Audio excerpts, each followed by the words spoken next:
तेलंगाना के भैंसा शहर में हुए 2008 के फसादात के मुकदमे की आदिलाबाद जिले अदालत में सुनवाई हुई। Adilabad first class additional district जज ने अपने फैसले में अदम सबूत की बिना पर तमाम 24 मुलजिमीन को बाइज्जत बरी कर दिया और इस मुकदमे की पैरवी करने वाले एडवोकेट्स अब्दुल रहीम, गौसुद्दीन और इमनागेश थे।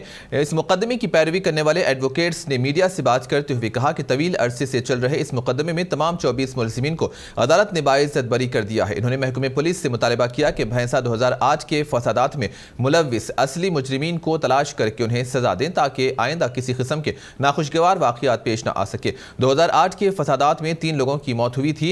एडवोकेट अब्दुल रहीम ने कहा कि पोस्टमार्टम रिपोर्ट के मुताबिक 3 लोगों की मौत पुलिस की गोली लगने से हुई थी। इन पर कोई कार्रवाई नहीं की गई। फसादात में जिन लोगों की मौत हुई है उनके साथ इंसाफ का मुतालबा किया गया।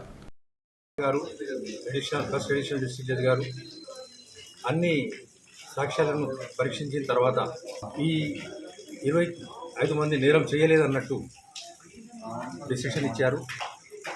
అయితే ఈ అల్లర్లు ఏదైతే అవుతాయో దాంట్లో సరి అయిన కరెక్ట్ అక్యూజ్ని ఇరికిస్తేనే కరెక్ట్ ఉంటుంది. లేకుంటే వాళ్ళ మీద 2008 నుంచి ఇప్పటి వరకు ఈ కేసు నడుస్తున్నది. అయితే వాళ్ళ ఫ్యామిలీస్ అందరూ వాళ్ళకి ఎంత ప్రాబ్లమ్స్ అయినాయో అది కూడా ప్రభుత్వం చూడవలసి ఉంటుంది. అయితే మా మనవి ఏమంటే ఏదన్నా ఉంటే ఏదన్నా సంఘటన జరిగితే పోలీస్ ఇన్వెస్టిగేషన్ కరెక్ట్ చేసి కరెక్ట్ మనుషుల మీదనే కేసు చేయాలన్నట్టు